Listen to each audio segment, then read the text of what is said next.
2019 के लोकसभा चुनाव में जब राहुल गांधी ने भरे मंच से कहा था कि चौकीदार चोर है, तो उसके बाद बीजेपी पूर्ण बहुमत से सरकार बनाई थी। और इस बार एक बार फिर से लालू यादव लाखों लोगों के सामने जब भरे मंच से कहते हैं कि मोदी नकली हिंदू है, मोदी का कोई परिवार नहीं है, तो ऐसे में बड़ा सवाल उठता है, क्या एक बार फिर से बीजेपी को इसका फायदा होगा? क्योंकि लालू यादव ने वापसी की है और वापसी इतनी जोरदार की है कि बीजेपी में खलबली मच गई है। हमारे साथ बातचीत करने के लिए बीजेपी के प्रवक्ता प्रेम रंजन पटेल जी हैं।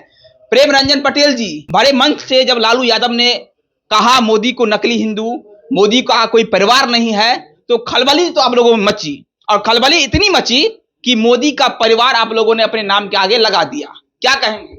देखिए, कोई खलबली नहीं मची है, लेकिन लालू यादव का जिस प्रकार से शब्दों का प्रयोग प्रधानमंत्री मोदी के ऊपर, जो एक संवैधानिक पद पर बैठे हुए व्यक्ति हैं, दुनिया के सबसे ज्यादा पॉपुलर व्यक्ति हैं, इस देश की इच्छा और आकांक्षा के प्रतीक हैं, जिनको पूरा देश और दुनिया पसंद करता है, वैसे व्यक्ति के बारे में ऐसी ओछी टिप्पणी, इसका खामियाजा उनको भुगतने के लिए तैयार। और इस प्रकार की भाषाओं का प्रयोग पहले भी करते रहे, चाहे राहुल गांधी हो, मणिशंकर अय्यर हो। कभी चाय वाले को कभी प्रधानमंत्री नहीं बनने देंगे, चाय की दुकान खुलवाने का काम करेंगे।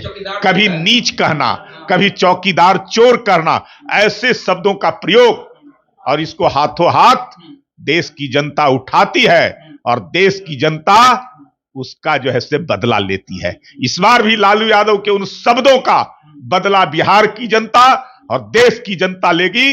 मोदी जी को फिर से प्रधानमंत्री 400 के पार कराएगी। लेकिन तेजस्वी यादव के साथ साथ लालू यादव भी गजब फॉर्म में है, काफी उत्साह है उन लोगों में, और कह रहे हैं कि इस बार तो बीजेपी का बिहार में खाता भी नहीं खुलेगा, जैसे उनका खाता नहीं खुला था।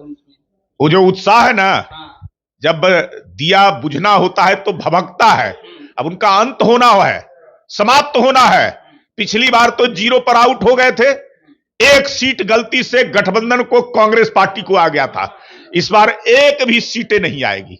40 की 40 लोकसभा सीटें एनडीए के पक्ष में, और ये इनको पता होना चाहिए।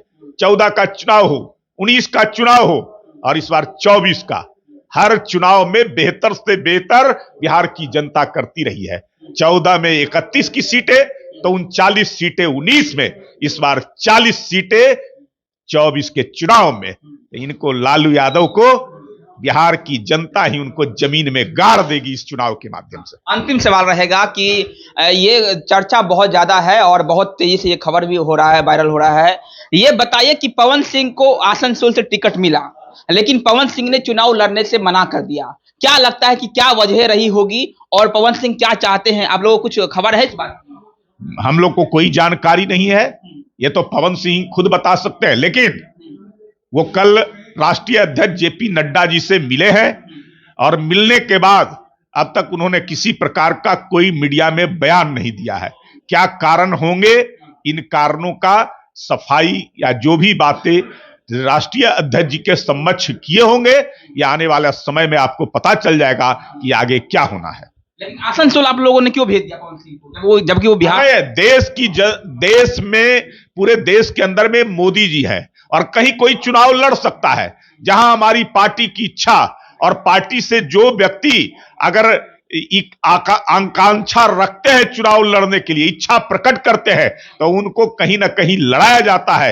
ये पूरा देश एक है, देश में कहीं से कोई भी कभी भी वो चुनाव लड़ सकता है। इसलिए पवन सिंह अगर जो ऐसे लोकप्रिय व्यक्ति हैं, भोजपुरी के गायक हैं, तो आसनसोल में भी बड़ी संख्या में लोग जो है इस भोजपुर भाषी के लोग रहते हैं, तो वहां लड़ने में कोई हर्ज नहीं।